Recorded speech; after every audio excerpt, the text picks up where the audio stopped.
एक last question जवाब दे दीजिए कि पंचायती राज के जो फंड आते हैं जी सर। उसमें राज्य का अंश कितना है और केंद्र का अंश कितना है? ये जो आप जेंडर गैप की बात कर रही हैं, जी सर। कैसे इसको कवर किया जा सकता है? क्या ये पीएमओ के कार्य के बढ़ने से क्या कैबिनेट सेक्रेटरिएट का जो कार्य है वो प्रभावित हुआ है?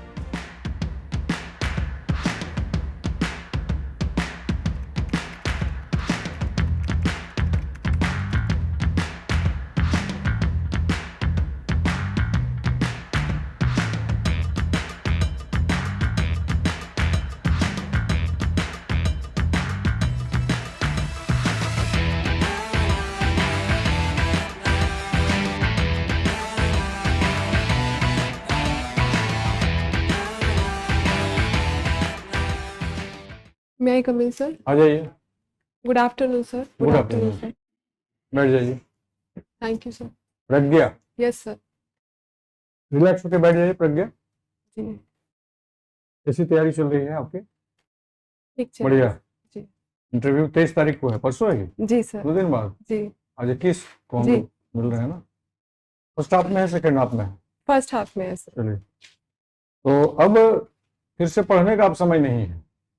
सारी चीजों को सिर्फ रिवीजन, मेंटल रिवीजन, कोई कागजी रिवीजन नहीं, मेंटल रिवीजन। एक चैप्टर को दिमाग में आंख बंद करके सोचे, करंट अफेयर्स के बारे में या जो भी ऑप्शनल आपका है, पब्लिक एडमिनिस्ट्रेशन, जी। कौन कौन से पब्लिक एडमिनिस्ट्रेशन क्या है, क्या चैप्टर है, उसके बेसिक पॉइंट्स क्या हैं, उस पर पूरा एक बार आधे घंटे का आप यदि रिवीजन कर लेंगे मेंटली, जी। फ्रेश, यही करने का सबसे बढ़िया टाइम होता है। और फिर किताब के पन्नों को उलटने का अब समय नहीं, उन चीज़ों को, हाँ उसमें कहीं रिवीजन करने में कहीं कोई पॉइंट्स में कमी हो गया, याद नहीं आ रहा है, जी। तो उसको पर्टिकुलरली देखना चाहिए। पहला ही सावधानी रखिएगा, रिलैक्स रहिएगा, तनाव में रिवीजन मत कीजिएगा, बिल्कुल रिलैक्स। खा पी करके कभी आधे घंटे का समय 1 घंटे का मिल गया तो थोड़ा जिसमें आपकी अभी रुचि हो, कुछ खेलने में, कुछ संगीत में, तो उसमें अपनी एक्टिविटी को लगाना चाहिए। बढ़िया है, डांसिंग, पेंटिंग में तो बहुत समय लगेगा, कुछ भी एक्टिविटी में भाग लेना चाहिए। इंटरव्यू में प्रश्न को ठीक से सुनिएगा, ठीक से समझिएगा और सही ढंग से उसका उत्तर दीजिएगा। ये 3 प्रक्रिया बहुत इंपॉर्टेंट है और इसी पर परचम लहराते हैं कैंडिडेट्स। बहुत अधिक पढ़ करके बहुत ज्ञानी लोग भी वहां से कभी कभी उदास आ जाते हैं, और कभी मध्यम श्रेणी में कम लिख कर, कम पढ़ करके अधिक ज्ञान का संचय करके उनका जलवा वहां आ जाता है। तो बीपीएससी में कभी इंटरव्यू आपने दिया नहीं? दिया है सर। दिया है? जी। कब दिया है? 66 में दिया है सर। 66 में कुछ में कम्पीट की है? जी सर। उससे उसी से। जी। अच्छा, सर्विस में आप हैं, 22 में ज्वाइन किए हैं? हाँ सर। अभी तक चल रहा है ना? जी सर। Very good. तो बिहार प्रशासनिक सेवा में आपको क्या मूल रूप से करना पड़ेगा, संक्षेप में बता दीजिए। सर बिहार प्रशासनिक सेवा बेसिकली सर जैसे ये एक प्रशासनिक सेवा के अंतर्गत सर जितने भी डिपार्टमेंट्स हैं, इससे जो पद मिलता है सर, जैसे डिस्ट्रिक्ट पंचायती राज ऑफिसर का मिला, या पीजीआरओ मतलब पब्लिक ग्रीवियंस रिड्रेसल मैकेनिज्म सही करने के लिए मिला, अनुमंडल पदाधिकारी का मिला, तो सर इस पद के अंतर्गत जो भी ड्यूटी दी जाती है उनको सर अच्छे से करना होता है। यहाँ खूबसूरती ये है सर कि बिहार प्रशासनिक सेवा का जो कैंडिडेट होता है वो कई विभाग में जा सकता है, तो उनके पास काम करने की डाइवर्सिटी बहुत रहती है। जैसे अभी मैं रिसेंटली अभी वर्किंग हूँ सर पंचायती राज विभाग में, तो मेरे पास सिर्फ उसके पंचायती राज विभाग से रिलेटेड जो ड्यूटीज अलॉट की जाती हैं सर मैं उनको पूरा करती हूँ। और अगर मैं बिहार प्रशासनिक सेवा में जाती हूँ सर तो मुझे एक बड़ा कैनवस मिलेगा जिसमें पंचायती राज के सिस्टम जो ग्राउंड लेवल पर है उसमें कुछ रिफॉर्म आपको समझ में आता है कि रिफॉर्म होना चाहिए, उसके इम्प्लीमेंटेशन में, उसके स्ट्रक्चर में, उसकी जो एजेंसी है ग्राउंड लेवल पर, जी बॉडी जो बनी हुई है, जी, उसमें कुछ चेंज आपको जरूरत लगता है? सर 73rd कॉन्स्टिट्यूशनल अमेंडमेंट आने के बाद काफी हद तक जब इसको संवैधानिक दर्जा दिया गया सर, तो ग्राम पंचायत पंचायत समिति और जिला पंचायत, ये 3 स्तर पे बांटा गया सर। तो मैं बेसिकली ग्राम पंचायत और प्रखंड में काम करती हूँ, पंचायत समिति के स्तर पर। तो मैं ये देखती हूँ सर कि जो ग्राम पंचायत जैसे ग्रास रूट डेमोक्रेसी स्टेब्लिश करने के लिए बनाया गया, उसमें कुछ खामियां जरूर दिखती हैं कभी कभी सर। जैसे सरपंच पति कल्चर अभी भी है सर। मैं कोशिश करती हूँ कि कभी मीटिंग हो तो उसमें महिला अगर रिप्रेजेंटेटिव है तो वही आए, लेकिन अभी भी सर बोलबाला ज्यादा। उसके आगे और जाइए, मुखिया पति, प्रमुख पति सर। जी सर। कल्चर है। तो वो थोड़ा सा लगता है। कैसे इसको धीरे धीरे, एकाएक नहीं हो सकता है जी, कैसे इसको धीरे धीरे दूर किया जा सकता है? सर मुझे लगता है कि जो वहां पर काम करने वाले लोग हैं, जैसे मैं खुद हूं, मैं ये कोशिश करती हूँ कि कोई भी हमारी बैठक हो उसमें सिर्फ और सिर्फ रिप्रेजेंटेटिव ही आए जो ऑथराइज्ड है। जी। तो सर मुझे लगता है कि एक बार गवर्नमेंट की साइड से जो बंदा वहां पर काम कर रहा है वो लोग इस चीज को इंश्योर करें। दूसरा सर, फीमेल में लिटरेसी रेट बढ़े, वो अपने अधिकार को समझे और वो खुद भी सर दोनों साइड से मतलब होगा, टॉप टू बॉटम लिटरेसी को समझे और जहां लिटरेसी की कमी है उसको पूरा किया जाए, उसको बढ़ाया जाए। जी सर। एक लास्ट क्वेश्चन जवाब दे दीजिए कि पंचायती राज के जो फंड आते हैं, जी सर, उसमें राज्य का अंश कितना है और केंद्र का अंश कितना है? सर 15वीं फाइनेंस कमीशन से जो फंड आता है वो टाइड और अनटाइड के रूप में आता है सर। 60% जो होता है वो टाइड में आता है, उसमें से 30-30 का रेशियो है सर। सैनिटेशन में 30 जाता है, 30 ड्रिंकिंग वाटर में जाता है और 40 अनटाइड होता है, जिसमें कोई भी योजना जीपीडीपी के थ्रू ली जा सकती है। इस पर अभी बिहार सरकार का कौन सा कमीशन काम कर रहा है? सर अभी 6th finance commission, state finance, 6th state finance commission. 6th state का सर 6th, स्टेट का, जी स्टेट का बताइए ना सर। स्टेट का ही 6th सष्टम जिसको 6 चल रहा है। जी, चलिए पूछा जाए। अच्छा ये बताइए, जी सर। अभी डावोस में एक चल रहा है वर्ल्ड इकोनॉमिक फोरम, जी जी क्या है ये? सर, वर्ल्ड इकोनॉमिक फोरम एक इंटर गवर्नमेंटल बॉडी है जिसका हर साल दावोस में समिट होता है सर। ये बेसिकली वर्ल्ड ऑर्डर को मैनेज करने के लिए सर ये संस्था बनी थी कि सोशल, इकोनॉमिक, इन्वायरमेंटल हर लेवल पे इनइक्वालिटीज, पॉवर्टी, इन सबको खत्म किया जाए सर। कुछ इनकी बहुत इंपॉर्टेंट सर रिपोर्ट्स भी आती हैं, जैसे global gender gap index report आती है जिसके अंतर्गत फीमेल और मेल में इनइक्वालिटी को देखती है सर। इस तरह से सर ये कितने कंट्रीज में भाग ले रहे हैं? सर रिसेंटली तो मैंने नहीं। अच्छा चलिए कोई बात Thank नहीं। you. अच्छा ये बताइए, ये जो आप जेंडर गैप की बात कर रही हैं, जी सर। कैसे इसको कवर किया जा सकता है? क्या उसके लिए करना चाहिए सरकार? सर मुझे लगता है बेसिक अगर कोर जो काम किया जा सकता है तो सबसे फर्स्ट ऑफ ऑल है कि सर एजुकेशन को बढ़ाया जाए, क्योंकि एजुकेशन से सर फीमेल अपने राइट्स को समझती है।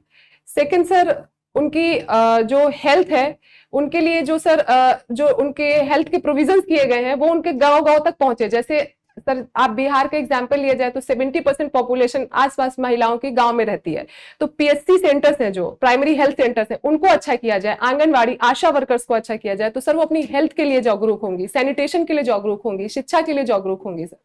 फिर सर वो आगे अपने जो बाकी पैरामीटर्स हैं उसमें एम्पावर्ड होंगी सर।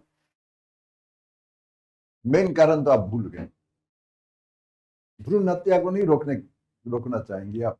सर भ्रूण हत्या बिल्कुल सर, वो उसके लिए तो सर बेटी बचाओ बेटी पढ़ाओ चल ही रहा है सर, और इसका सर रिजल्ट भी बहुत अच्छा आया है। 2011 के सेंसस के हिसाब से सर 918 आउट ऑफ 1000 मेल में 918 नेशनल सर डेटा बताता है। लेकिन अभी सर हाल में जो सर कुछ सर्वे होते हैं उनके हिसाब से सर अब 950 के ऊपर डेटा पहुंच गया है। तो सर भ्रूण हत्या के लिए अच्छा काम हो रहा है सर। चलिए ठीक। भ्रूण हत्या को रोकने के लिए क्या की गई है और सरकार की ओर? सर भ्रूण हत्या रोकने के लिए एक तो सर एक्ट चलता है PCP and DT act, preconception prenatal diagnostic test, उसको चलाया गया है सर। दूसरा सर कुछ योजनाएं चलती हैं, जैसे मुखबिर योजना है जिसमें छोटे लेवल पे अगर किसी को पता चल जाए कि कहीं पर भ्रूण हत्या हो रही है तो वो प्रशासन को बता सके और उसको रोका जा सके और उन्हें एक पनिशमेंट दिया जा सके सर। और भ्रूण हत्या के रोकने के लिए सर इनडायरेक्ट रूप से भी कुछ योजनाएं चल रही है जिसमें फीमेल को एम्पावर्ड किया जाए ताकि लोगों का माइंडसेट बदले सर। अच्छा अभी सरकार की बहुत सारी योजनाएं हैं जी, है ना, इतनी अच्छी अच्छी योजनाएं हैं कि कोई उसका कुछ कहा नहीं जा सकता, लेकिन फिर भी क्यों सही ढंग से वो नहीं लागू हो पा रहा है? सर मुझे इसके पीछे 2-3 रीजंस लगते हैं। जो सबसे इंपॉर्टेंट है सर कि योजना हमेशा अच्छी आती है सर, लेकिन उसका इम्प्लीमेंटेशन अच्छा नहीं हो पाता है। उसके पीछे 2-3 रीजन लगते हैं सर कि सबसे पहले ग्रीवियांस रिडर्सल मैकेनिज्म सर अच्छा होना चाहिए। अगर किसी को उस योजना का लाभ नहीं मिल पा रहा है तो वो जा करके वहां पर अपनी प्रॉब्लम्स को बता सके सर, उसको सही से सर अपील किया जा सके, फर्स्ट अपील, सेकेंड अपील। और दूसरा सर मुझे लगता है कि जो योजना सर बनती है टॉप टू बॉटम की जगह बॉटम टू टॉप बने, मतलब किस क्षेत्र में कौन सी प्रॉब्लम है वहां के लोगों को जोड़ करके अगर योजना बनेगी सर तो ज्यादा सहभागिता भी होगी, रुचि भी ज्यादा होगी जनता की। इसके लिए क्या करना चाहिए? सर टॉप से बॉटम योजनाएं बने, इसके लिए क्या करना? सर बॉटम टू टॉप योजना बनने के लिए जैसे सर एग्जाम्पल के तौर पे हम देख सकते हैं कि पंचायती राज सिस्टम में ही सर ग्राम पंचायत डेवलपमेंट प्रोग्राम चलता है, जिसके अंतर्गत ग्राम सभा बैठती है। वो लोग अपनी योजना खुद चुनते हैं कि अगर हम किसी डिजास्टर प्रोन एरिया में आते हैं, फ्लड के एरिया में आते हैं, तो हमको कौन सी योजना लेनी है, हमें शिक्षा से रिलेटेड कौन सी योजना लेनी है। उसमें सर फीमेल का रिजर्वेशन होता है। तो जनरली यही हो रहा है, जो ग्राम सभा पास करती है वही योजनाएं ले रहे हैं लोग। हाँ सर, तो अब इसमें सर इसी का रेशियो और बढ़ रहा है और सरकार धीरे धीरे फ्लेक्सिबिलिटी डेलीगेट कर रही है सर, तो इसको सर थोड़ा सा। और क्या कारण हो सकता है? सर पॉलिसी फेलियर हो जाता है, जैसे फॉर एग्जांपल सर फेलियर हो जाता है, यही तो जान रहे हैं कि क्यों फेलियर हो जाता है। सर लोगों का पार्टिसिपेशन जब तक जुड़ाव योजना से अच्छा नहीं होगा, पता ही नहीं चलता है। मेन कारण तो ये है कि जो नीचे तबके के लोग हैं वहां तक पहुंचता ही नहीं कि हमारे लिए ये सारी योजनाएं हैं। जी सर, वो जान ही नहीं पाते, तो कहां से उसका बेनिफिट लेंगी। तो बड़ा कारण तो यही है मेरे ख्याल। सहमत है आप इससे? जी सर। चलिए सब ग्राम सभा की बैठक करने के लिए पूरे सक्रियता की जरूरत है कि ढोल पिटवाया जाए, पूरे प्रचार कराया जाए, इतने तारीख को इतने बजे मध्य विद्यालय प्राइमरी स्कूल में आम ग्राम सभा होने वाली। तो सुन करके भी नहीं आते, उनको क्या करेगा? उससे अवेयरनेस की है दोनों तरफ से। सर इसके लिए कुछ कार्य किए जा सकते हैं, जैसे पंचायत सचिव वहां पर एक अहम सरकार की तरफ से सर नियोजित होता है। वो सर पब्लिक को और अच्छे तरीके से बता सकता है कि आपको ग्राम सभा में पार्टिसिपेट करना है। अधिकांश प्रभावित होते हैं, लोकल जो तत्व है ना, जी उनसे प्रभावित नहीं कर सकते हैं। बेसिक असल है वो रहते कहाँ है, उनको फुर्सत कहाँ है? वो SIR करेंगे कि इलेक्शन कराएंगे कि जनगणना करेंगे? सबसे दिक्कत तो वहाँ है। ठीक है, अभी आप ग्रीवेंस रिडर्सल मैकेनिज्म की बात कर रहे हैं। जी सर। इसके बारे में बताइए, कैसे इसको और ज्यादा बढ़िया किया जा सकता? सर जैसे एग्जाम्पल के तौर पे सर अनुमंडल स्तर पर PGRO बैठते हैं, उसी हिसाब से सर मुझे लगता है अगर प्रखंड में भी अगर बैठ सके, क्योंकि सर अनुमंडल तक पहुंच ग्राम पंचायत की किसी एक फीमेल तक बहुत कम हो पाएगी, लेकिन अगर वो प्रखंड में बैठेगी तो अपनी जैसे उनको जो भी योजना मिले, आवास की योजना, पेंशन की योजना, पंचायती राज से कोई इनको योजना मिल रही है, तो वो अपनी प्रॉब्लम्स को दे सके सर। तो मुझे लगता है सर उसका एक टीयर और बन सकता है, जैसे जिला स्तर पे सर लोक शिकायत निवारण अधिकारी होते हैं, अनुमंडल में होते हैं, उसका प्रखंड स्तर पे हो जाए। दूसरा सर जो भी गांव में आज की डेट में सर इंटरनेट का पेनिट्रेशन हो गया है, तो कुछ लोकल एप्स बन सकते हैं सर जिसमें अपनी प्रॉब्लम्स को रजिस्टर कर सके। जो भी लिटरेट हैं, डिजिटल लिटरेसी जिनके पास है, एटलीस्ट गांव में एक वॉलंटियर बना लिया जाए सर, जो सही समय पे सूचनाओं को ऊपर तक पहुंचा सके सर। तो मेरे हिसाब से सर ये एक्सपेरिमेंट बेसिस पे किया जा सकता है। ठीक है, 2011 में कुछ ऐसा बिल आया था सदन में जो पारित नहीं हो सका, खास करके जो उद्योगपति थे उनके विरोध के कारण। सर किससे रिलेटेड? इसी ग्रीवेंस से related. Sir right to service act आया है 2011 में, इससे रिलेटेड तो नहीं है शायद, sorry sir. Goods and service का पर था। ठीक है, चलिए मुझे ये बताइए, आपका पब्लिक एडमिनिस्ट्रेशन है। जी सर। ये PMO के कार्य के बढ़ने से क्या कैबिनेट सेक्रेटरिएट का जो कार्य है वो प्रभावित हुआ है? जी सर, कई बार इस समय तो सर थोड़ा सा देखा जा सकता है कि कैबिनेट सेक्रेटरी का जो रोल है वो थोड़ा सा कम हुआ है, क्योंकि सर जब भी देखा गया कि सेंट्रल में बहुत स्ट्रांग गवर्नमेंट है, या फिर कभी देश के कोई मुद्दे ऐसे हैं जिसमें देश में जैसे सर इमरजेंसी का टाइम था, या फिर कोई किसी ऐसी प्रॉब्लम से होकर के गुजर रहा है देश, तो उस समय सर जो प्रधानमंत्री हैं, कई बार सर उनका रोल बहुत अहम हो जाता है, तो कैबिनेट सेक्रेटरी की जगह अपने PMO को रोल में ज्यादा मतलब उनको वरीयता दे देते हैं सर। तो ऐसा सर देखने में आता है। अभी इसका एग्जाम्पल देख सकते हैं सर, जैसे इंदिरा गांधी जी के टाइम पर जब 1971 का वॉर हुआ था, उस समय भी पीएमओ का रोल कैबिनेट सेक्रेटरी सर से ऊपर था। तो सर ऐसा कई बार देखने में आता है सर। ठीक है, मुझे ये बताइए कि भारत को क्या बिम्स्टेक को प्रधानता देना चाहिए सार्क के स्थान पे? सर मुझे लगता है कि दोनों ही ऑर्गेनाइजेशन का अपना एक बहुत इंपॉर्टेंट है, दोनों को ही प्रधानता देना चाहिए, क्योंकि सर बिम्स्टेक में हम साउथ ईस्ट नेशंस के साथ जुड़ते हैं और सार्क के साथ हम साउथ कंट्रीज के साथ जुड़ते हैं। और सर इस जो इस समय का वर्ल्ड पॉलिटिक्स है सर, वो जो जियो पॉलिटिक्स है वो basically sir Indo Pacific, Indian ocean, इससे रिलेटेड सर ज्यादा है। तो मुझे लगता है कि दोनों की अपना अहम रोल है, दोनों में इंडिया को लेकर के चलना चाहिए, क्योंकि हम ग्लोबल साउथ की बात करते हैं सर। तो ग्लोबल साउथ के लिए हम सर किसी कंट्री के साथ अपने रिश्ते कम नहीं कर सकते, किसी ऑर्गेनाइजेशन के साथ अपने रिश्ते कम नहीं कर नहीं सकते। वो तो इसीलिए सार्क को थोड़ा कम ध्यान देने की बात की जा रही है, क्योंकि पाकिस्तान वहां काम करने ही नहीं देता है। तो बिम्स्टेक पर ज्यादा ध्यान इसलिए बोला गया कि पाकिस्तान को आइसोलेट किया जा सके। क्या आपको लगता है कि जो मैं बोल रहा हूँ जी। उस तरीके से काम करना अधिक आसान होगा? सर काम करना आसान होगा, बट ये भी है सर कि सार्क के माध्यम से कम पाकिस्तान से बात करने का एक मौका मिलता है सर। अगर दो कंट्री इंडिया और पाकिस्तान के बीच में कुछ प्रॉब्लम्स है सर, तो उसके लिए एक सार्क एक ऐसा प्लेटफॉर्म प्रोवाइड करता है जिसमें दोनों बायलैटरल अग्रीमेंट कर सकते हैं सर। तो अच्छी बात है सर कि बिम्स्टेक में हमारा स्ट्रांग होल्ड होना चाहिए, लेकिन सार्क को पीछे छोड़ना भी सर उतना उचित नहीं लगता। आपको लगता है कि पाकिस्तान के साथ डायलॉग जो है उसका रास्ता खोल के रखना चाहिए, उसको एकदम से बंद नहीं करना चाहिए? जी सर। बैठक हुई थी कहाँ? सॉरी सर, याद नहीं।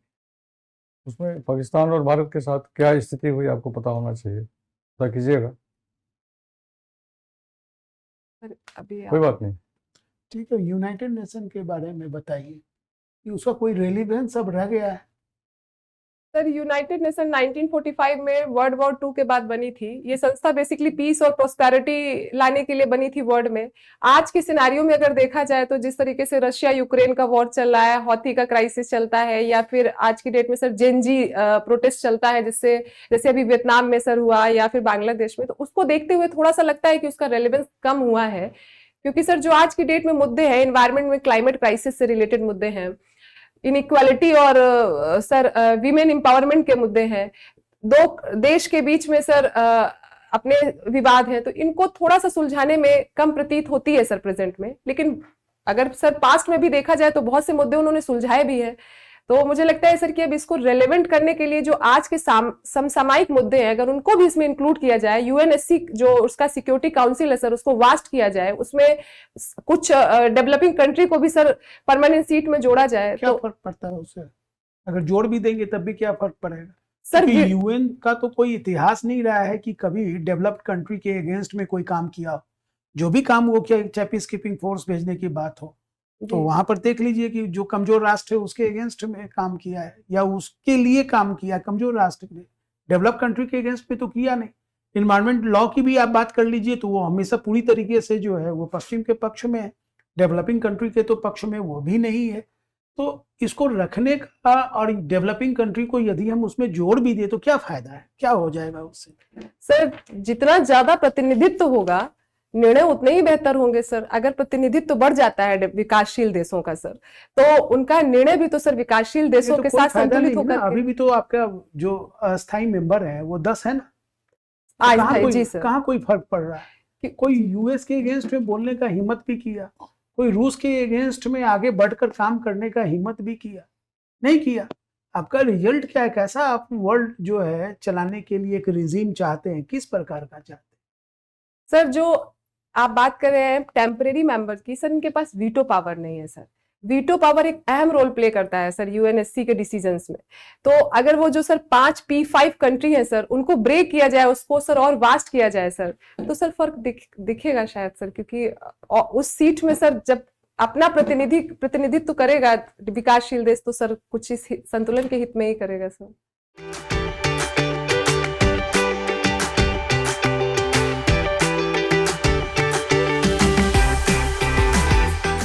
प्रश्न की गति जो हो, लेकिन उत्तर की गति अच्छी थी। बहुत अच्छी थी। वंदे भारत की गति से थी, अच्छी थी, बहुत कन्विंसिंग था, बहुत अप्रोप्रिएट था, बहुत हाईली अप्रिशिएबल है। इस टेम्पो को बनाए रखने की ज़रूरत है। परसों इस समय तक आपके संपूर्ण व्यक्तित्व की परीक्षा हो जाएगी और रिलैक्स आप कंप्लीट हो जाएंगे कि एक यज्ञ पूरा हो। तो ये टेम्पो बनाए रखिएगा और बाकी पहले चीज़ बता दिया गया है। कोई सवाल आपका हो तो पूछ लीजिए। ड्रेस आपके अलग होंगे, जी सर, इंटरव्यू साड़ी के में। ड्रेस आपके अलग होंगे। और अपने उत्तर में कहीं इंटरफेयर हो बोर्ड से जी कुछ सलाह दें तो उसको ग्लैडली एक्सेप्ट कीजिएगा, उसका प्रतिकार नहीं करना। उसमें अपना व्यू नहीं, नहीं सर मेरा यह है, ऐसा काम, ऐसी नौबत नहीं है। उसको बिल्कुल पॉजिटिव वे में ले जाइएगा। जी सर। और कोई आपका सवाल हो तो पूछिए। नथिंग। कोई सवाल आपका नहीं, इसका मतलब है कि बिल्कुल सफलता आपकी मुट्ठी में कैद है। हम लोगों की शुभकामनाएं हैं आपके साथ। Okay, all the best. Thank you sir, thank you.